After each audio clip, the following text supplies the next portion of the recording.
A paz do Senhor, um bom dia, meus amados irmãos, minhas irmãs. É com muita alegria que estamos aqui nesta manhã de domingo para mais uma vez estudarmos a palavra de Deus, para mais uma vez aprendermos a palavra do Senhor na escola bíblica dominical. Eu sou o pastor Elias Teodoro e estou hoje aqui para, juntos dos irmãos, estudarmos a palavra do Senhor.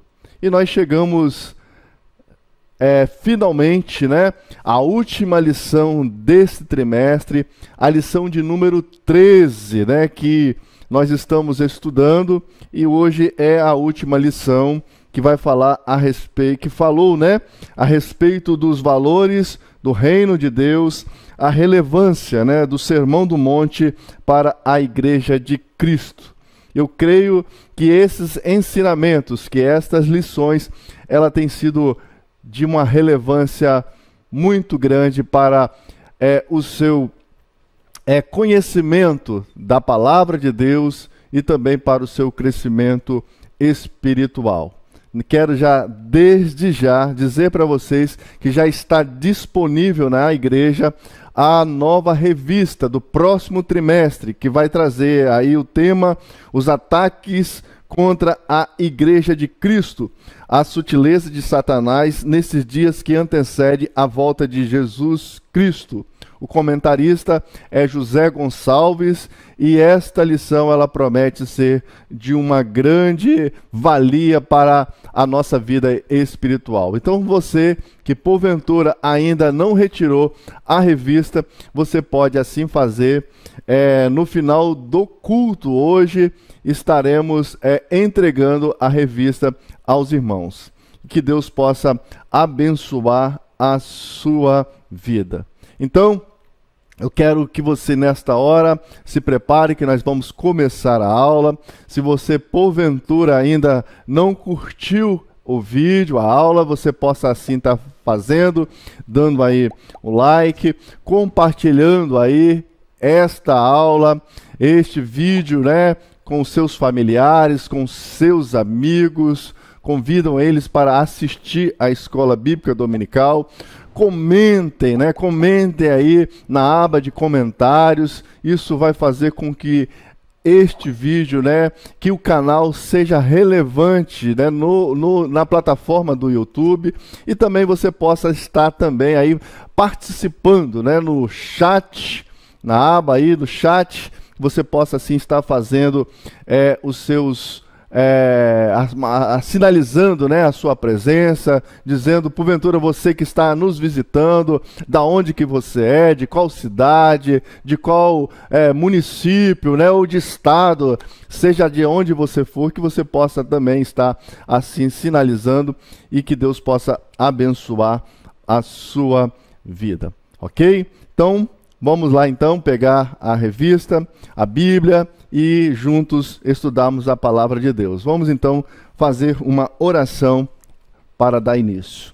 Maravilhoso Deus e Pai, nós queremos agradecer o Senhor por este momento que o Senhor nos concede de estarmos mais uma vez, Senhor Deus, diante da Tua palavra, e que ela possa falar aos nossos corações, que ela possa, Senhor Deus querido, nos enriquecer, ó Deus bendito, moldar a nossa vida pela obra, Senhor Deus, que ela sim, ó Pai amado, foi designada para fazer, mediante a ação sobrenatural do Espírito Santo, que Ele possa nos ensinar em todas as coisas. Nós agradecemos o Senhor por este dia, por este momento, em nome de Jesus. Amém. Então, como nós falamos, nós estamos estudando hoje a última lição do trimestre, a lição 13. Hoje é domingo, dia do Senhor. Então, o tema da nossa última lição vai falar sobre a verdadeira identidade do cristão. O texto áureo da nossa lição diz o seguinte: nem todo o que me diz Senhor, Senhor, entrará no reino dos céus, mas aquele que faz a vontade de meu Pai que está nos céus. Mateus, capítulo 7, versículo 21. A verdade prática. Diz que no reino de Deus não basta ouvir para se identificar com o Salvador. É preciso praticar o que se aprendeu. É justamente o que Jesus finaliza, né, dizendo a respeito do seu sermão, né, conhecido como o Sermão da Montanha, o Sermão do Monte, o sermão mais conhecido, mais famoso do mundo, o maior sermão, né, da história da humanidade, que foi o sermão proferido por Senhor Jesus, e ele enfatiza, né, que tudo isso que ele falou, se a gente não colocar em prática, isso de forma alguma tem valor para a nossa vida, né, para a nossa fé no nosso Senhor e Salvador Jesus Cristo. A nossa leitura bíblica em classe está registrada aí no capítulo 7 de Mateus, o versículo 21 até o versículo 27. Diz assim o versículo 21: Nem todo o que me diz, Senhor, Senhor, entrará no reino dos céus, mas aquele que faz a vontade de meu Pai que está nos céus. O versículo 22: Muitos me dirão naquele dia, Senhor, Senhor, não profetizamos nós em teu nome? E em teu nome não expulsamos demônios? E em teu nome não fizemos muitas maravilhas? E o versículo 23 diz: Então lhes direi abertamente, nunca vos conheci, apartai-vos de mim, vós que praticais a iniquidade. O versículo 24: Todo aquele, pois, que escuta estas minhas palavras e as praticas, assemelhá-lo-ei ao homem prudente que edificou a sua casa sobre a rocha.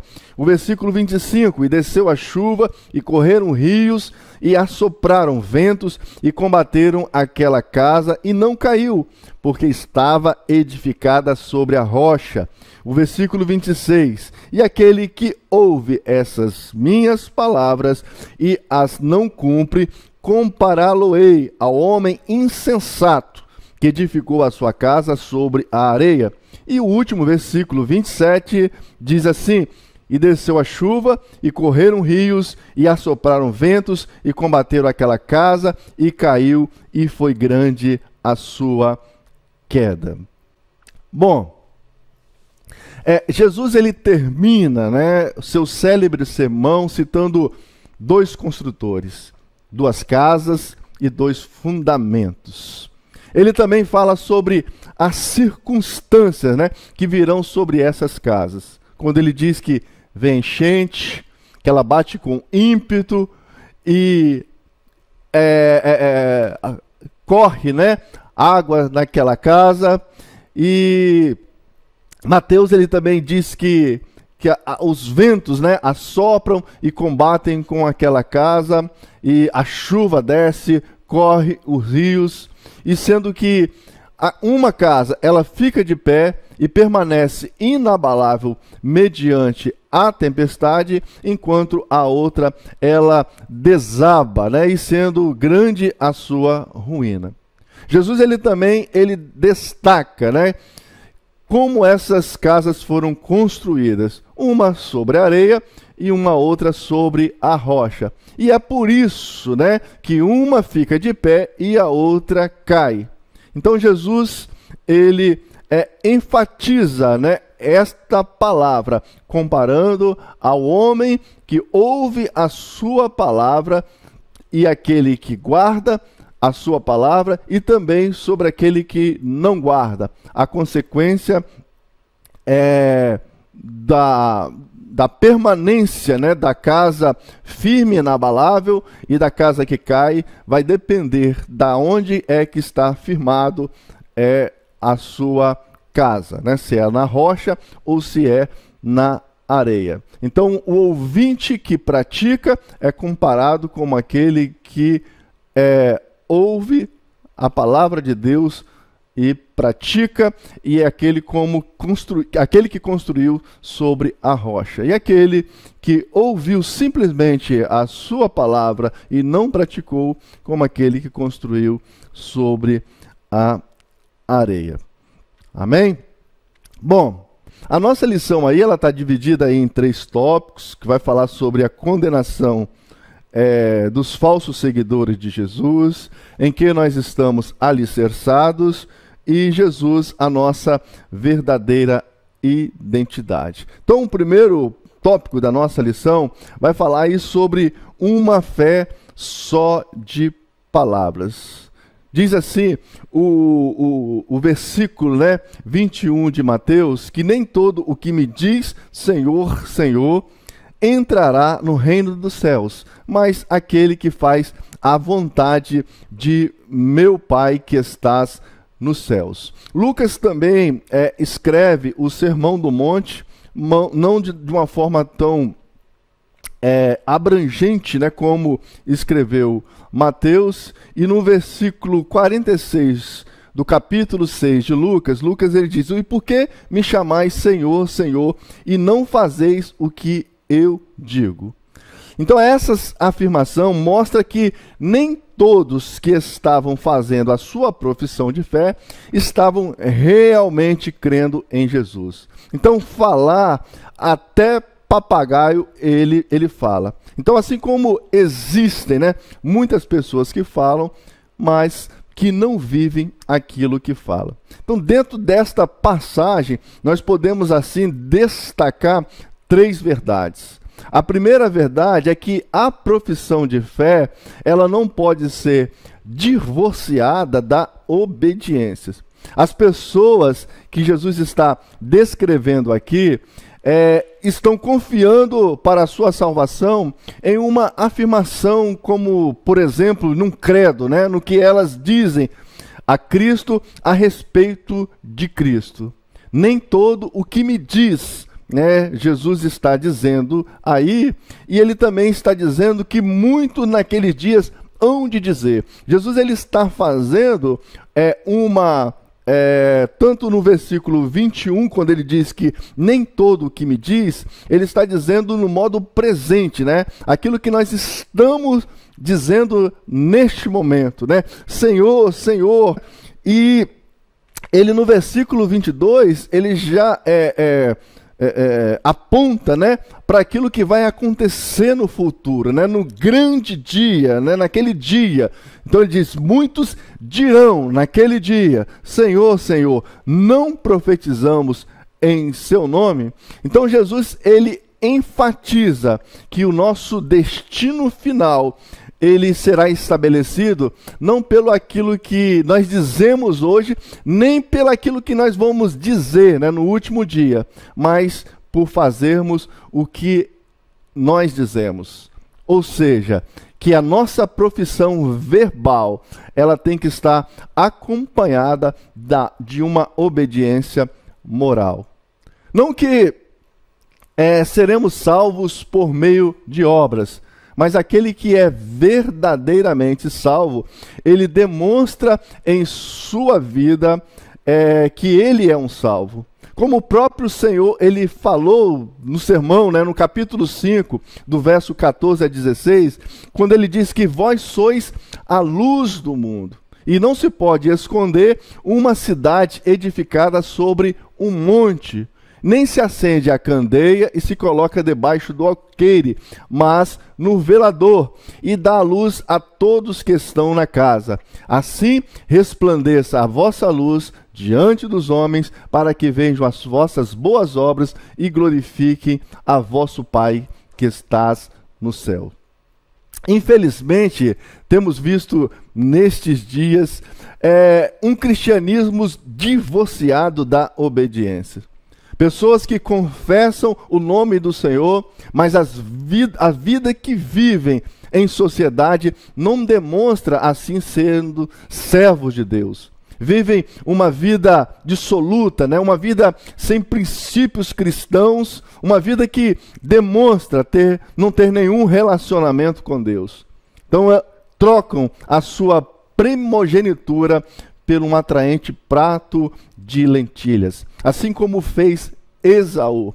Os seus olhos são atraídos pelaquilo que estão na sua vista, e não compreende o seu propósito, né? A primogenitura de Esaú, ela foi trocada por um prato de lentilhas. E aquele ato, né, de trocar a sua primogenitura, uma bênção, né, que dava a ele a condição de o filho de receber a sua bênção, ele troca por um prato de lentilhas. Aquela atitude de Esaú é como nós trocarmos as bênçãos de Cristo por as coisas deste mundo. Então, como disse A.W. Tozer, né? Uma coisa é acreditar na Bíblia, outra, totalmente diferente, é permitir que a Bíblia, pelo ministério do Espírito Santo, exerça um impacto e mude a sua vida. A segunda verdade nessas palavras de Jesus, que a profissão de fé, ela não pode estar divorciada da regeneração. Então, para sermos salvos, Paulo ele escreveu que temos que confessar Jesus com os nossos lábios e crer em nossos corações. Como está lá em Romanos, né, no capítulo 10, o versículo 9 e 10, que ele diz assim: se com a tua boca confessares ao Senhor Jesus e em teu coração crê para a justiça, e com a boca, né, se faz a confissão para a salvação. É uma verdadeira profissão de fé em Jesus como Salvador. É impossível, né, sem a presença do Espírito Santo. Em 1 Coríntios, capítulo 12, versículo 3, Paulo ele diz: quero compreender que ninguém fala pelo Espírito de Deus que Jesus é anátema, e ninguém pode dizer que Jesus é o Senhor, senão pelo Espírito Santo. Nós corremos, irmãos, o risco, né, de confiar na nossa própria fé, ao invés de confiar em Cristo. É uma fé na fé, de confiar na crença, ao invés de sermos verdadeiramente regenerados. Há pessoas que foram criadas em um lar, em uma atmosfera cristã, que sempre ouviram essas verdades e que, em certo sentido, sempre aceitaram mentalmente, crendo, né, nas coisas certas, falando sobre elas, e, no entanto, não tem a identidade do cristão. Nós temos hoje, irmãos, a nossa identidade. E essa identidade, ela, como cidadão, né, civil, essa identidade, ela sempre é exigida quando nós vamos fazer alguma inscrição, né, vamos pleitear, né, uma vaga de emprego, entrar numa escola, é solicitado, né, vamos passar por uma fiscalização, coisa e tal. Nós precisamos de estar apresentando aquela identidade para que assim a pessoa possa reconhecer a nossa cidadania, né? Então nela ali está contido, né, a nossa filiação, o dia de nascimento, também está contido ali a nossa naturalidade, a nossa nacionalidade. Então nós apresentamos essa identidade que nos caracteriza, né, como um cidadão desta terra. Mas a identidade do cristão, ela não é de forma nenhuma reconhecida por nenhum tipo de papel. Não é porque nós temos o nosso nome aí matriculado, né, na escola bíblica dominical, não é porque nós estamos com o nosso nome ali no hall de membros da igreja, né, como algumas igrejas têm, né, o cartão de membro, né, não é porque a gente nasceu, né, somos filhos, né, de crente. De forma nenhuma isso caracteriza a nossa identidade como cristão. A nossa identidade como cristão, ela é conhecida somente pelo Senhor. E a nossa identidade como cristão, irmãos, ela está registrada no livro celestial. É isto que nós temos que procurar, irmãos, nos alegrar e sabermos que os nossos nomes não estão escritos, né, nos livros, nem tampouco em nenhuma identidade secular, terrena, mas que os nossos nomes possam estar escritos no livro da vida. Porque naquele dia, como a própria palavra de Jesus, né, as pessoas vão dizer: Senhor, nós fizemos isso, nós fizemos aquilo, né? E Jesus, ele fala: nem todos aqueles que dizem Senhor, Senhor entrarão no reino do céu, mas aqueles que fazem a vontade do meu Pai. Então, nesse caso em particular, é muito difícil nós identificarmos quem é quem. Dificilmente nós conseguimos distinguir, né, entre o fervor verdadeiramente espiritual e o fervor meramente carnal. Isso só Deus pode identificar. No entanto, se nós formos um pouco cautelosos e observadores, nós poderemos ter uma vaga ideia, né, de quem é verdadeiramente fiel. É só observarmos essas pessoas quando estão passando pelas tempestades da vida.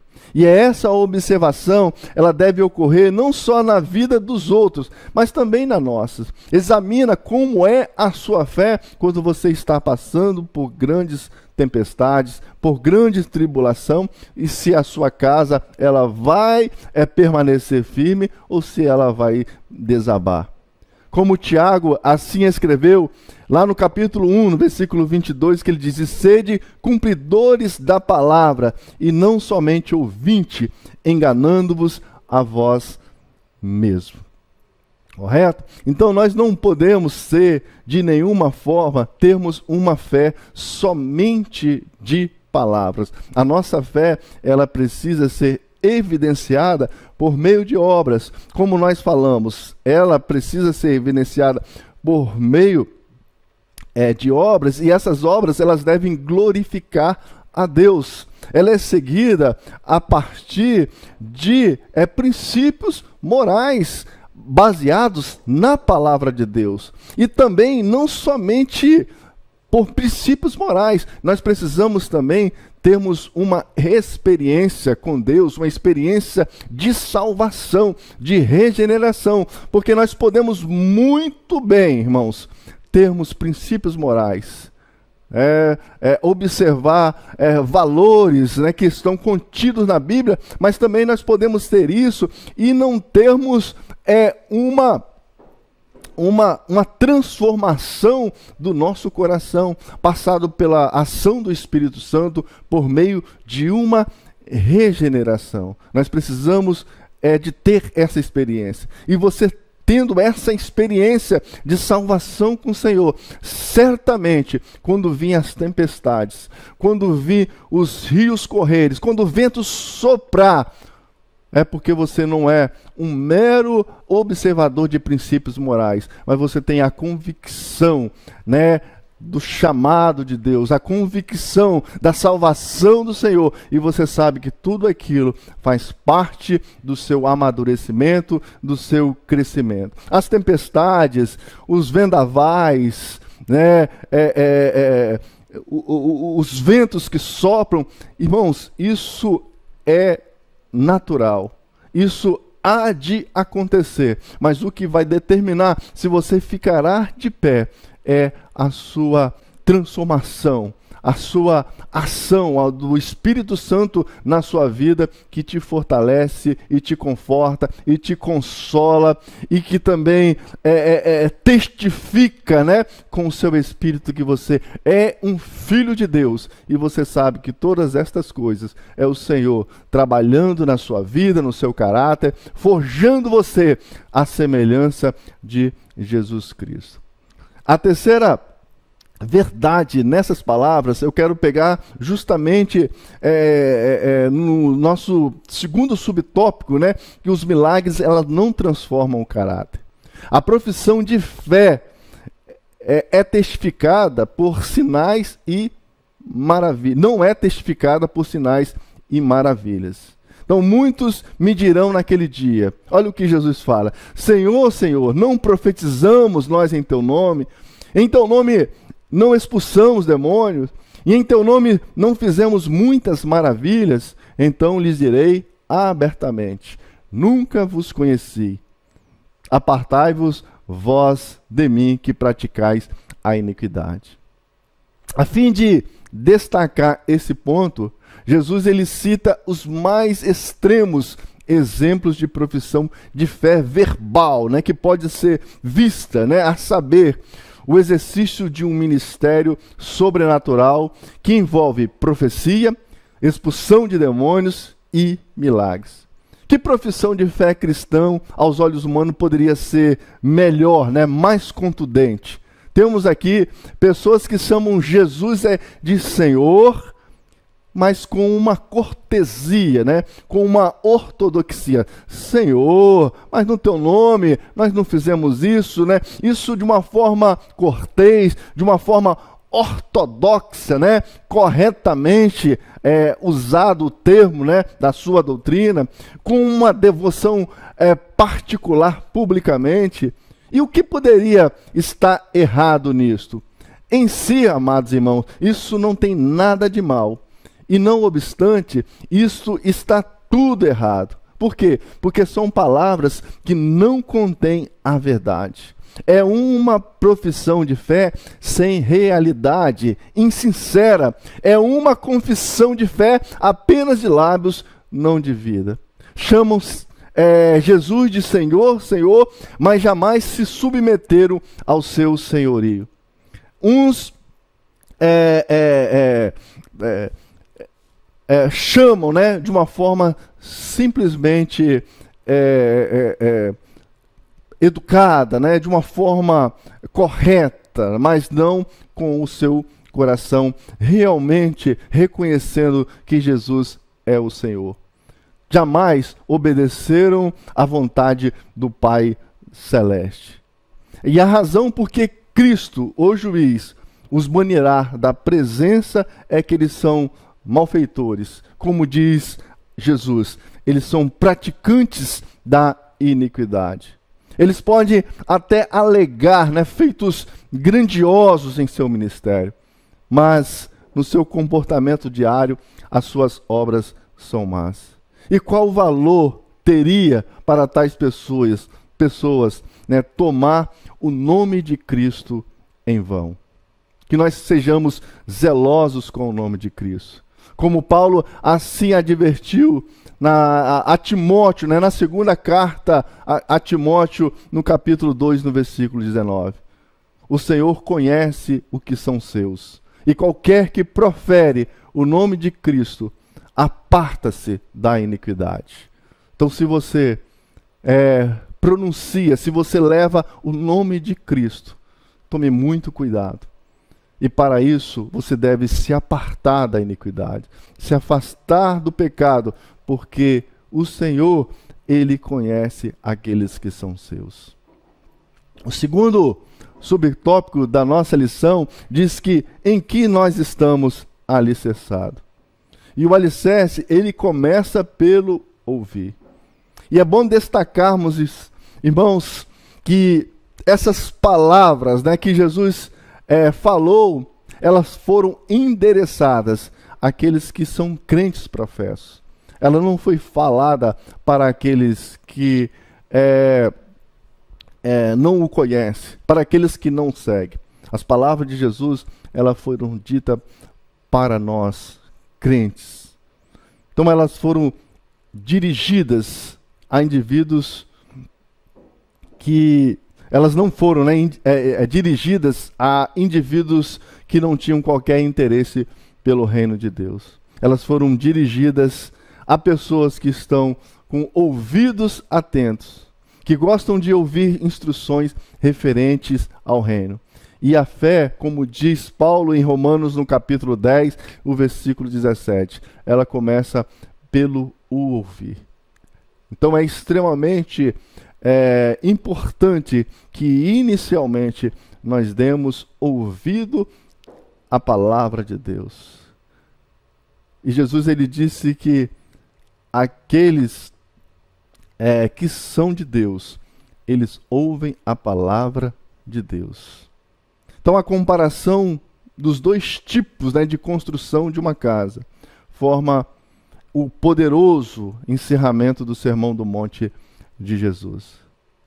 Então, como Mateus, Lucas também, ele introduz, né, o epílogo final por meio da exigência, né, de que importam não só as palavras, mas também o agir.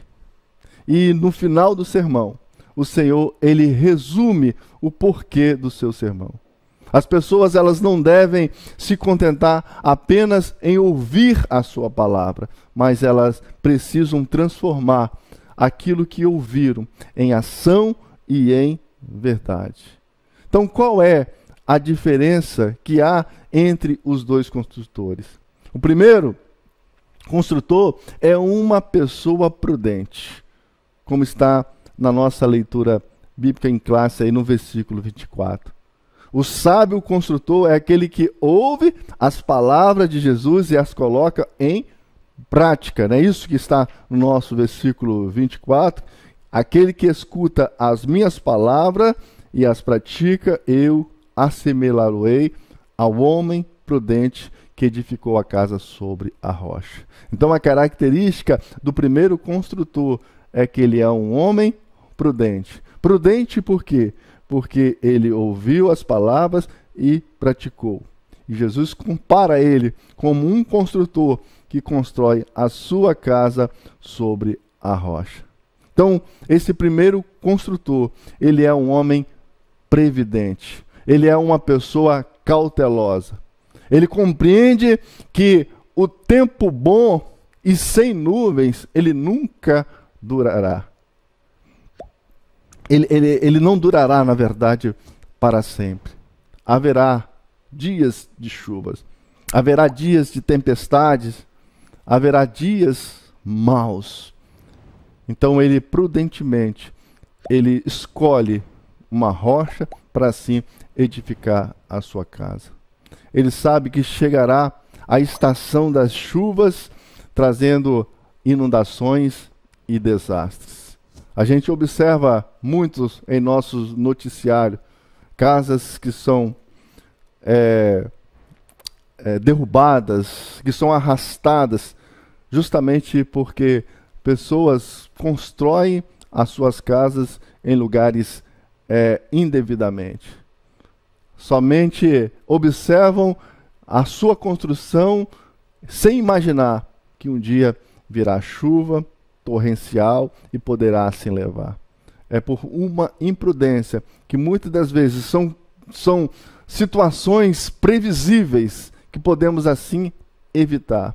Assim somos nós, irmãos, para que naquele dia nós não sejamos surpreendidos. Que nós possamos ter prudência, que possamos ter sabedoria, que possamos edificar a nossa casa, edificar a nossa fé, a nossa conduta em cima de Jesus Cristo, em cima da rocha, em cima da sua palavra. Então, o que esse construtor prudente ele faz? Ele cava, ele afunda mais e mais, até que por fim ele toque o solo, o fundo rochoso. E sobre este fundo rochoso, ele constrói um fundamento e edifica a sua casa. Lucas, no capítulo 6, o verso 47, 48, ele diz: qualquer que vem a mim e ouve as minhas palavras e as observa, eu vos mostrarei a quem é semelhante. E ele diz: é semelhante ao homem que edificou a casa e cavou e abriu bem fundo e pôs os alicerces sobre a rocha. Essa obra é essencial para construir solidamente, mas gasta muito tempo. É um trabalho pesado, penoso, e alguns, portanto, evitam isso. O custo, de estar buscando, uma firmeza para assim construir o seu edifício. Cavar, procurar, para ali colocar o seu alicerce, isso custa muito trabalho. Então, na explicação desta parábola, Jesus ele salienta, né, que o sentido figurado do que o primeiro construtor faz é o seguinte. Ele representa, né, todo aquele que vai ao Salvador e ouve as suas palavras e as leva a sério. Como você tem ouvido a palavra de Deus? Constantemente nós estamos sendo exortados, admoestados pela palavra do Senhor, pelos nossos pastores, pelas pregações que temos ouvido. E será que nós temos ouvido essas palavras e estamos levando a sério? Então Jesus ele compara este primeiro construtor, aquele que está ouvindo a palavra dele, a palavra de Deus, e está levando a sério. Ele põe em prática tudo o que Jesus ordena, porque ele pôs a sua confiança em Jesus. E essa pessoa, né, esse construtor, ele está edificando sobre um verdadeiro fundamento, o que se apoia na rocha que é Cristo. Como Paulo escreveu, que ninguém pode pôr outro fundamento além daquele que já está posto, o qual é Jesus Cristo. E qual é o resultado, irmãos, de tudo isso? Para o primeiro construtor, em tempos de provação, a sua fé não o desampara. Os dilúvios da enfermidade, da tristeza, da pobreza, desapontamentos que nós assim estamos sujeitos a passar, por desolações que desabam, né, sobre nós, mas tudo isso, para aqueles que estão firmados na rocha que é Cristo, todas estas coisas vão ser vã para derrubar a nossa casa. A nossa alma, ela vai permanecer inabalável. A nossa fé, ela não vai ceder, porque nós estamos sobre um terreno rochoso. A sua religião, né, a sua fé, talvez ela tenha lhe custado tribulações em tempos passados, né? Os seus alicerces, ele pode até ter sido obtidos, né, com muitos esforços, com muitas lágrimas. Talvez tenha passado muitos dias em incessantes orações, muitas horas de luta, né, em oração, em jejum. Porém, eu quero dizer para você, meu amado irmão, que os seus labores, eles não serão em vão. Agora, nós iremos, né, colher uma rica recompensa. A religião verdadeira, a fé verdadeira, é aquela capaz de resistir à provação. Como diz Paulo, né, lá em Filipenses, no capítulo 10, ao versículo 13. Eu já aprendi a contentar-me com o que tenho. Em todas as coisas eu estou instruído.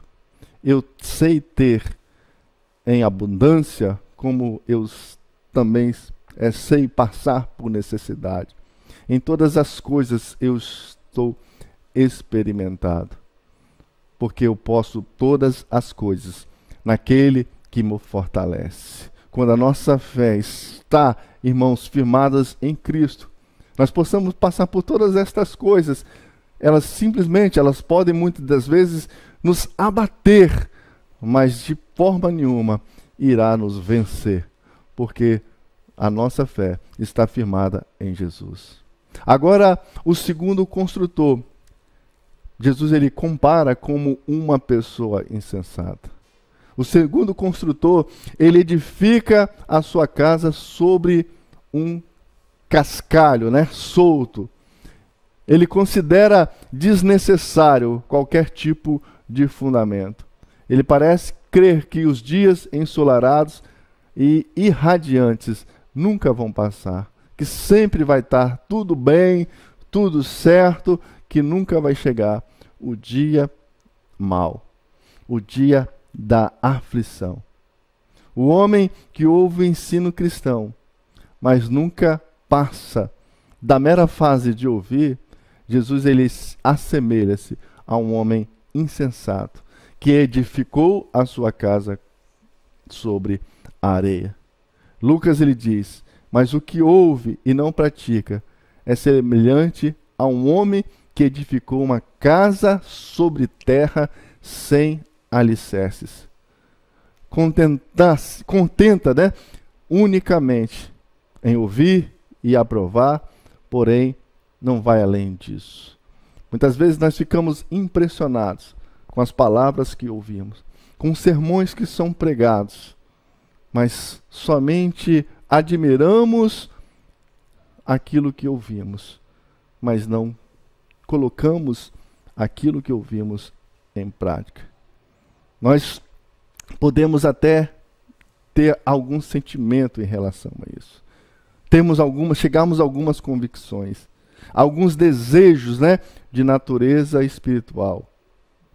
Mas se isso não for além disso, se aquilo não for de forma em que a nossa alma, ela realmente, ela deseje, mas que nós assim pratiquemos, de forma nenhuma, isso servirá para coisa alguma.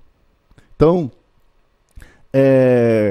aquele que não pratica a palavra de Deus, aquele que somente ouve, ele nunca, de fato, ele rompe com o pecado ou põe de lado, né, o espírito mundano. Ele vive sempre flertando com esse mundo, vive sempre unido a este mundo. Ele nunca, na verdade, ele se apropria de Cristo. Ele nunca realmente ele toma a sua cruz. É ouvinte da verdade. E simplesmente isso e nada mais. Conhece a verdade, sabe a verdade. Muitas vezes nós admiramos, né, pessoas que muitas das vezes não servem ao Senhor. Estão de repente numa vida longe de Deus. E a gente vê que aquela pessoa, ela cita vários versículos da Bíblia, vários textos da Bíblia, e a gente fica admirado, fala assim, olha que coisa, como que essa pessoa sabe tanta coisa e está nessa vida? Então, na verdade, são pessoas que ouviram a verdade. São pessoas que leram a palavra de Deus, mas de forma alguma foi além disso. Não guardou, não praticou a palavra de Deus. E qual é o fim da religiosidade dessa pessoa? A palavra de Deus, que Jesus diz, que ela é demolida inteiramente. Sobre a primeira torrente, né, de tribulações, na hora de maior necessidade, a sua fé, né, a sua religião o desampara completamente, né, como uma fonte que seca durante o verão. E a grande verdade é que o que custa pouco, vale pouco. Uma religião, irmãos, uma fé que não nos custa e que não consista em outra coisa senão em ouvir sermões, sempre provará ser uma atividade inútil. Pessoas assim, geralmente quando vem a tribulação, ela culpa a Deus pelas lutas, pois elas se veem sempre boas demais para passar por isso. Ela sempre acha, por que eu estou passando por isso? Eu faço isso, eu faço aquilo. Que Deus não me ouve, que Deus... Essas pessoas, elas sempre estão colocando as suas culpas em Deus, porque a sua vida, de forma alguma, tenha se dado por uma vida de devoção ao Senhor e de praticar, de guardar a palavra de Deus e por ela assim viver. São pessoas que são que quando confrontadas, que quando forem justamente colocado numa situação de praticar a palavra de Deus, daquela palavra vir contra ela, de amar o seu inimigo, né, de chorar com os que choram, de viver uma vida de piedade, de negar-se a si mesmo, ela certamente ela desaba, porque a sua palavra está simplesmente no gostar de ouvir, mas não de praticar. Já não é de hoje, irmãos, que o homem ele joga a culpa de tudo que está errado nas contas de Deus. E desde o início, lá no jardim, foi assim. Adão, ele, depois que peca, quando Deus pergunta, né, se Adão havia comido do fruto, ele transfere a sua culpa para a mulher. Adão, ele diz, a mulher que me deste por companheira, me deu da árvore e comi. E sempre foi assim. Quando nós não estamos em Cristo, nós sempre estamos transferindo a nossa culpa para outra pessoa. Queremos também culpar Deus, né, por todos os problemas da nossa vida e também pelos problemas do nosso planeta. E nós esquecemos que a guerra, a fome, a desgraça e todo o mal da humanidade, na verdade, é culpa das nossas escolhas erradas que nos afastou de Deus. A culpa é nossa, pois quanto mais longe de Deus e mais perto do pecado, da mentira e de toda falta de amor, certamente esses males sobre nós virão. Que Deus possa nos abençoar mediante a sua palavra. E nós queremos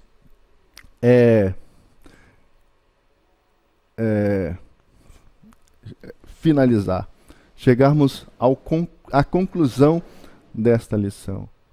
E eu quero, desde já, dizer a você que esse também é um momento de gratidão, de louvor a Deus por meio das ofertas. Que você, neste momento, possa assim abençoar a obra do Senhor.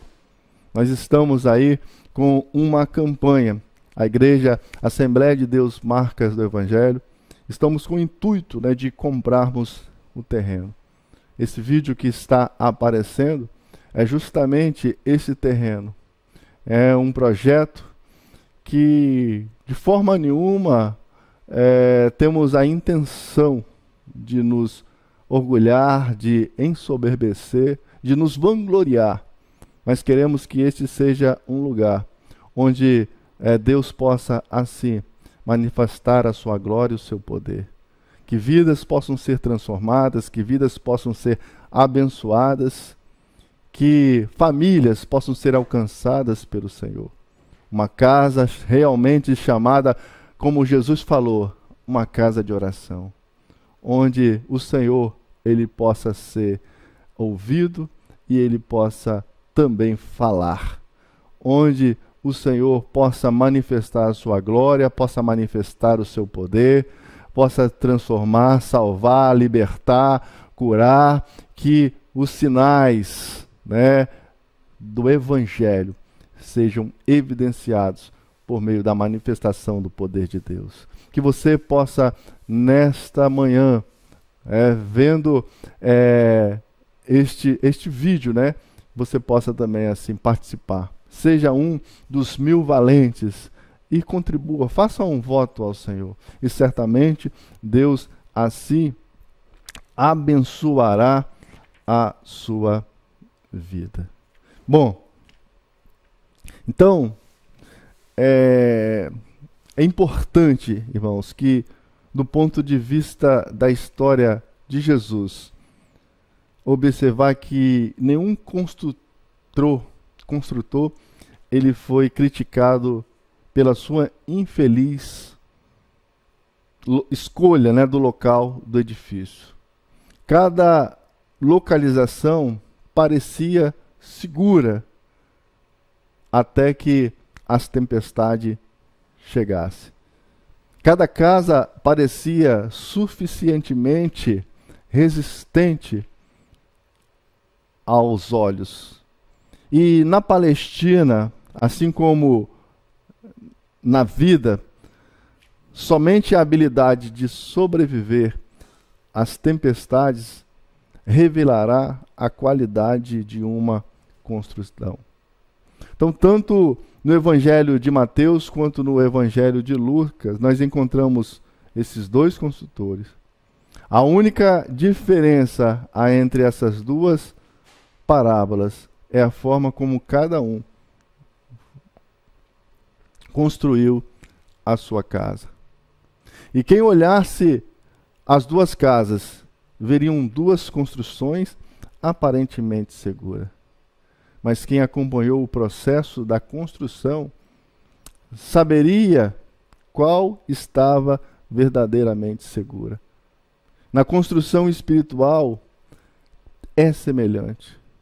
No entanto, quem sabe com certeza qual casa suportará as tempestades da vida é o Senhor. Concluindo, irmãos, nós podemos destacar duas coisas. A primeira é que todos nós somos construtores. O construtor que edificou a sua casa sobre a rocha, como nós falamos, ele é prudente. E o que edificou sobre a areia, ele é insensato. O sábio construtor é aquele que ouve as palavras de Jesus e as coloca em prática. E o insensato é aquele que, mesmo ouvindo, não obedece. O construtor sábio, ele investe no fundamento, aquilo que ninguém vê, para dar segurança à casa na hora da tempestade. Mas o construtor insensato, ele não investe no alicerce. E mesmo sua casa, tendo uma bela aparência nos tempos de bonança, ele não consegue resistir à força da tempestade. Então, se estamos servindo ao Senhor, confessamos o seu nome, nós somos construtores. Isso é inevitável. Mas a questão é onde estamos construindo. Na rocha ou na areia? E como que nós temos construído? Com alicerce ou sem alicerce? Então, construir uma vida espiritual firme, ela dá trabalho. Por fora, irmãos, as duas casas pareciam seguras. A diferença não está em cima, mas embaixo, na estrutura. Sobre quem e sobre o que nós temos construído a nossa vida espiritual. Não na aparência, mas precisamos estar construindo na fundação. Nós não precisamos ser vistos, como Jesus falou, mas precisamos na base. Aquilo que não aparece ali é que deve estar evidenciado a nossa fé. Nós construímos ou sobre a rocha ou sobre a areia, com profundo alicerce ou sem alicerce. Então, como nós sabemos se estamos construindo a nossa casa de forma correta? Basta nós olharmos para os versos anteriores desse sermão e observarmos se temos posto em prática os ensinamentos de Jesus em nossa vida. Esse sermão que Jesus assim proferiu. Aqueles que seguem o modelo fornecido pelos falsos mestres. Totalmente constrói as suas casas espirituais na areia da realização humana. E com certeza, irmãos, serão arrastados para o inferno pela inundação do julgamento divino. Mas aquele que construir sobre a base sólida de fé no Senhor Jesus Cristo não será abalado. Como falei, as chuvas, elas são inevitáveis. No tempo bom, cada casa vai parecer segura, mas ela vai ser reconhecida justamente na hora da tempestade. O homem cuja fé em Cristo é real e sincera, ele poderá edificar sobre essa fé, que é Cristo, que ele resistirá às tempestades da incompreensão, do desapontamento, do cinismo das pessoas, da dúvida, do sofrimento e da perseguição, e ele não cairá. Mas aquele que não estiver com a sua fé firmada em Cristo, se não praticar a palavra de Deus, se não ter uma vida regenerada, transformada pelo Espírito Santo, certamente, diante de todas estas circunstâncias, ele sucumbirá. O homem que presta culto a Deus somente de lábios e o coração está longe dele, ele de forma alguma, ele tem um sólido alicerce para assim permanecer firme. E o seu edifício, certamente, ele se desmoronar. Que Deus nos abençoe. Que o Senhor nos guarde em todo o nosso viver. Onde e como temos construído a nossa casa. Isso tudo vai dizer o que realmente estamos seguindo. O tempo que nós dedicamos à leitura da palavra, o tempo que nós dedicamos ao seu estudo, à oração, a uma vida de piedosa, todas essas coisas vai fazer uma grande diferença. As tempestades, elas são inevitáveis. O permanecer ou cair é evitável. Como disse o apóstolo Paulo, ora, tudo isto lhe sobreveio como figuras, e estão escritas para aviso nosso, para quem já são chegados os fins dos séculos. Aquele, pois, que cuida está de pé, olha, não caia.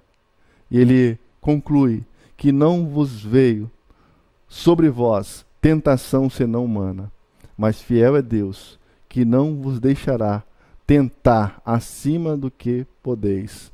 Antes, com a tentação, dará também o escape para que a possais suportar. Que Deus abençoe a sua vida, que Deus te dê um ótimo domingo, que o Senhor possa falar ao seu coração e que o Senhor possa abençoar.